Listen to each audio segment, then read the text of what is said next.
और अब कलयुग में मालिक को पता था कि ये भी समस्या हल हो जाएगी, ये पूज पाछ के छक लेंगे और कोई लाभ होगा नहीं, फिर ये भटकते फिरेंगे और ठग लेंगे सब संत इनको, तब मेरा दास जाएगा 5505 जो वर्ष बीत जाएंगे कलयुग का, सबको सुख देगा, पहचान बता देगा हु इज गॉड, और क्या करता है भगवान, ये सुख देता है भगवान जिसको हम भूल चुके थे। अब परमात्मा के ज्ञान को किसी ने सुना नहीं, सत्य को माना नहीं, तो परमात्मा के पास तो बहुत साधन है, बहुत से तरीके हैं। कहते 100 छल छिद्र मैं करूं अपने जन के काज, हिरण्यकशिपु जो मार दो मैं नरसिंह धर लूं साजो। अब परमात्मा तो परिपूर्ण होते हैं अपनी भक्ति अपनी शक्ति से। अब जैसे चंदन का पेड़ चाहे लकड़ी भी कहीं पड़ी हो, उसका स्वभाव है महक देती है, सुंदर महक देती है, लुभावनी महक उससे निकल रही होती है, सुगंध होती है। ऐसे ही परमात्मा के आसपास जहां भी कोई भक्त निकट आता था उसको अजब शांति मिलती थी। तो परमेश्वर सत्संग किया करते थे।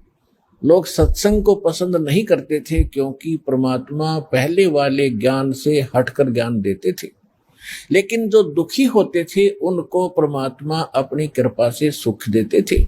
वो सुखी हुए व्यक्ति 20 व्यक्तियों को जाकर बताते थे कि मुझे ये दुख था, मैं ये ऐसे कष्ट था, ऐसे एक संत आए हुए हैं, मुनिंदर नाम है उनका, और वहां चलिएगा आप भी सुखी हो जाओगे। ऐसे हजारों की संख्या में परमात्मा से इस लाभ को प्राप्त करके बड़े सुखी हुए। उन्होंने जगह जगह जा करके परमात्मा की महिमा बताई कि मुनिंदर नाम के ऋषि स्वयं परमात्मा आए हैं, स्वयं भगवान आए हैं। पुण्यात्माओं, जब तक हमें समय पर रोटी मिल रही है, कपड़ा मिल रहा है, समय पर कपड़ा मिल रहा है, समय पर रोटी मिल रही है, सामने गुटी मिल रही है शराब की, और कार और कोठी मिल रही है, हमने जरूरत नहीं भगवान की कति। और जब ये सुविधाएं भी उपलब्ध हों और कोई घर में कष्ट आ जावे, शरीर में कोई दुख हो जाता है, फिर इस जीव को नानी याद आ जाती है। इसको कुछ भी दिखाई नहीं देता, अपनी जान दिखाई देती है। तो ऐसे व्यक्ति वहां आने लगे परमात्मा के पास और वहां से सुख होने लगा। फिर उनको कुछ भी दिखाई नहीं देता था मुनिंदर जी के अतिरिक्त उस पृथ्वी पर। तो ऐसे लोग परमात्मा के साथ जुड़े थे। बाकी जो विद्वान पाक रहे थे, जिनको समय पर ठीक आहार मिल रहा था, तो वो मालिक से दूर रहे, उनका दुर्भाग्य था। तो यहाँ परमात्मा कहा करते अपनी अमृतवाणी में, जो प्रत्येक युग में आकर ये बोलते हैं, कबीर सुख के माथे पत्थर पड़ो, जो नाम हृदय से जावे, बलिहारी उस दुख के जो पल पल नाम रटाए। परमेश्वर कहते हैं कि आग लगाए से सुख के जो भगवान से दूर करे। हे परमात्मा, वो दुख भी भला जिससे मालिक की तड़फ बनी, परमात्मा की चाह बनी, उसकी याद बनी रही। अब जैसे कोई सुखी व्यक्ति है, अब सुखी भी भक्ति से जुड़ता है तो बहुत ही पुण्यकर्मी प्राणी है, वो तो बहुत पुण्यकर्मी प्राणी है।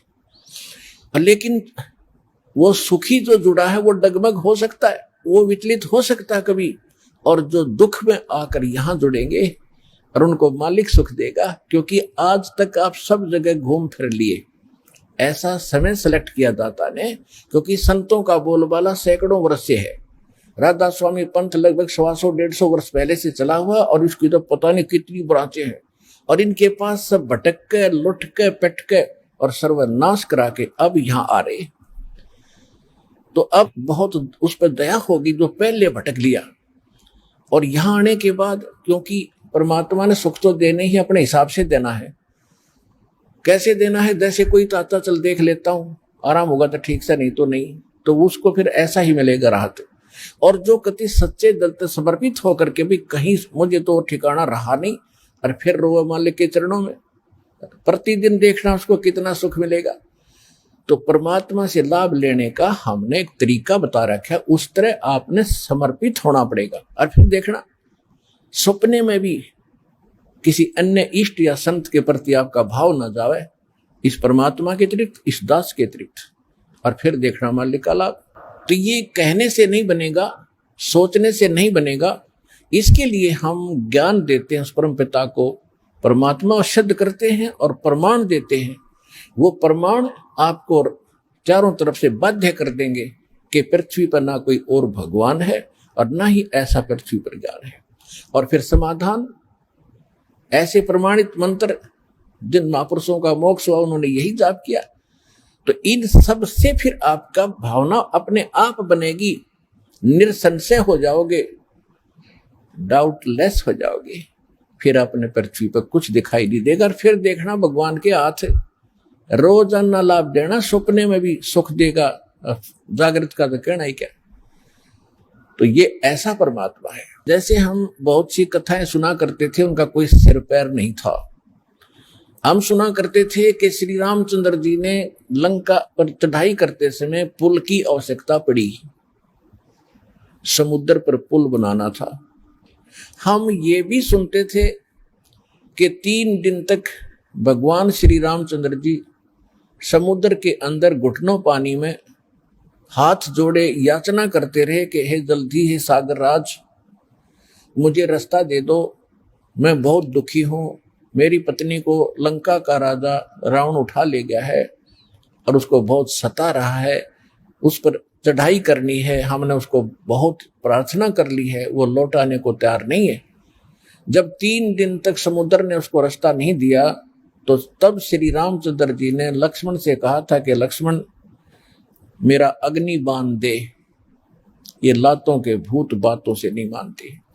जब उसने अग्नि बाण चढ़ा करके समुद्र को फूकने के लिए कोशिश की, उसमें लपटें निकलने लगी, क्योंकि सिद्धि से चलता था पहले ये सब शस्त्र।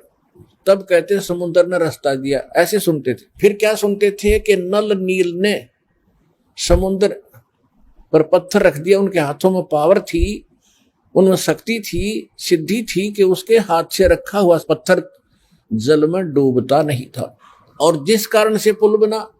फिर हम ये भी सुना करते थे नकलियों से कि हनुमान जी ने पत्थरों पर राम का नाम लिख दिया, इसलिए पत्थर तिर गए। प्रथम तो कहते हैं समुद्र ने हाथ जोड़कर रास्ता दे दिया जब रामचंद्र जी ने जलाना चाहा, उसको फूकना चाहा। फिर कहा करते नल नील के हाथों तैरते थे पत्थर, उनके कोई वस्तु नहीं डूबती थी समुद्र पर। फिर कहते थे हनुमान जी ने राम का नाम लिख दिया इसलिए तर गए, पत्थर पुल बन गया।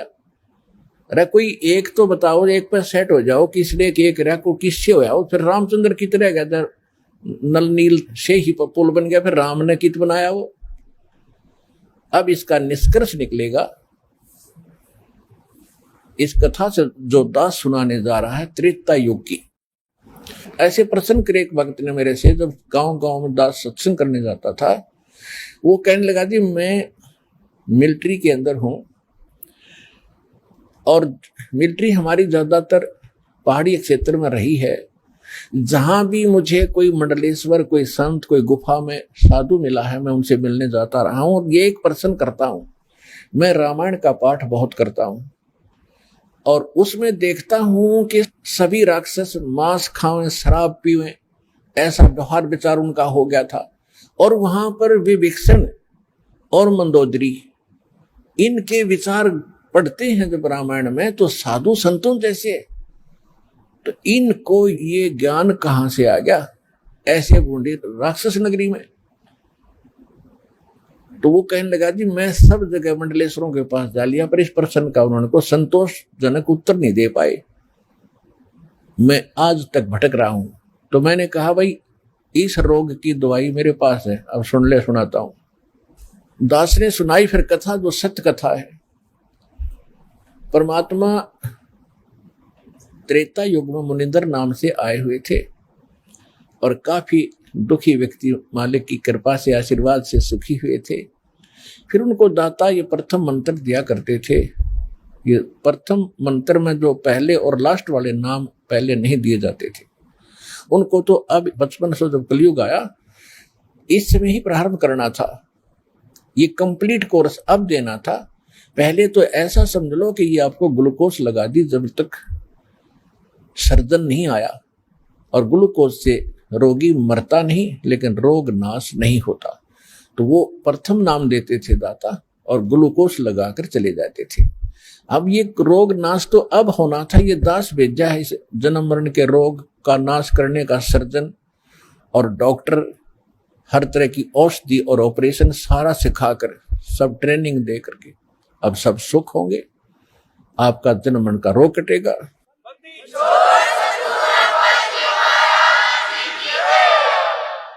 एक समय परमात्मा एक दरिया के किनारे सत्संग कर रहे थे।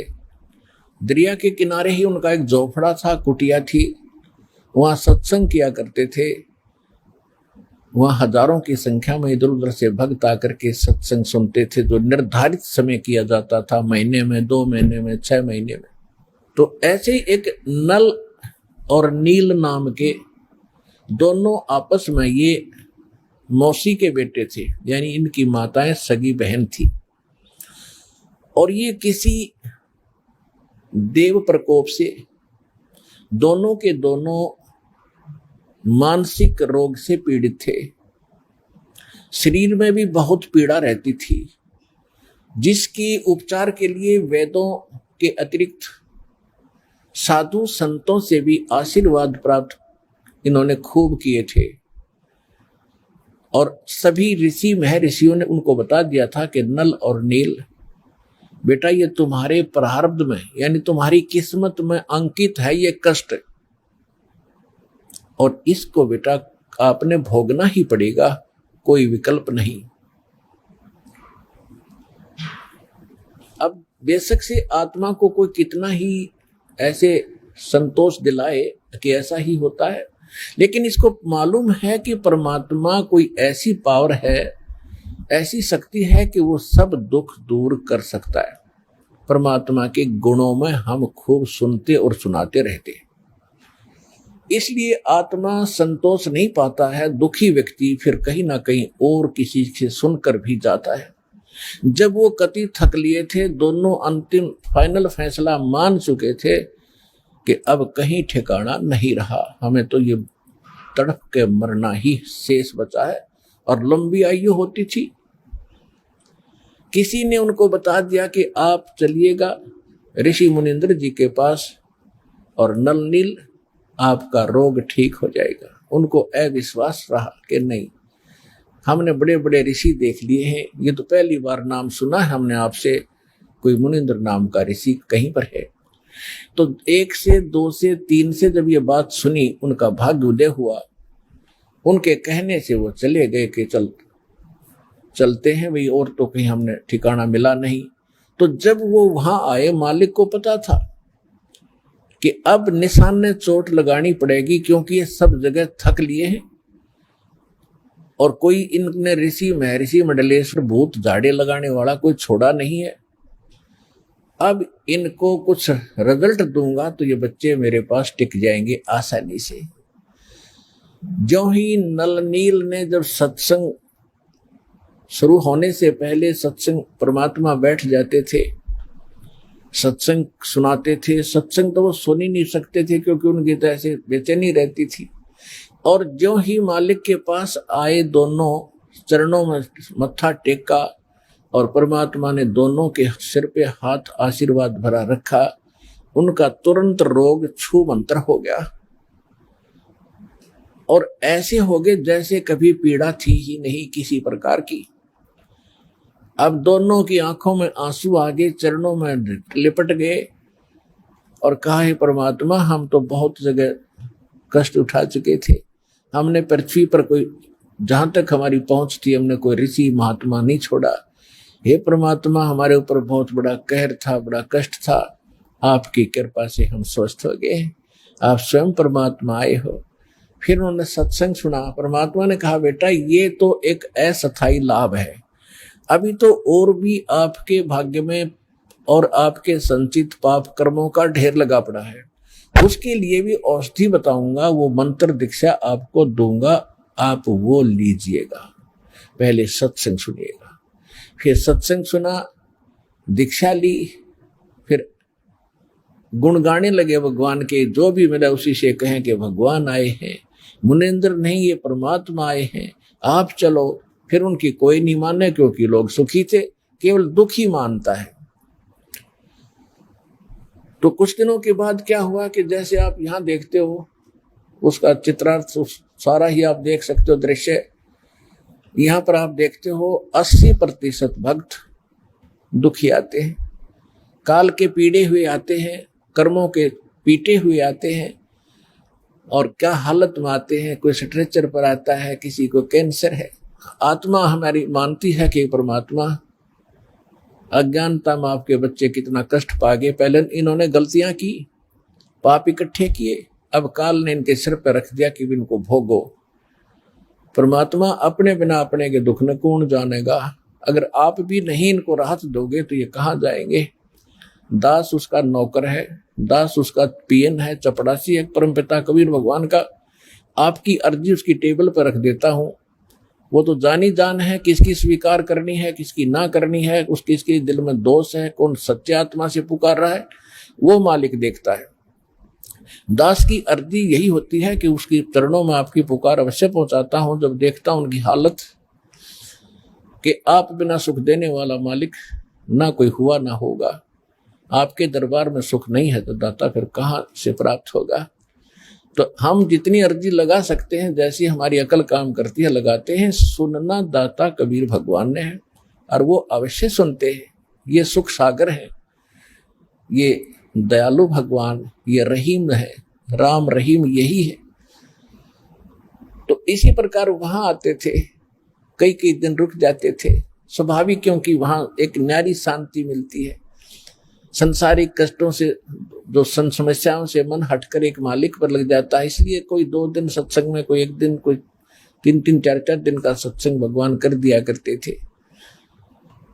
तो परमात्मा कहा करते थे, बेटा जो गरीब असहाय व्यक्ति हैं, बीमार हैं, रोगी हैं, वृद्ध हैं, यहाँ कई कई दिन रुकते हैं तो उनके बर्तन साफ करो, उनके कपड़े धोया करो, ताकि उनकी आत्मा खुश हो और तुम्हें सेवा का फल मिले, ताकि तुम्हारे ऊपर जो कष्ट है वो ना आए।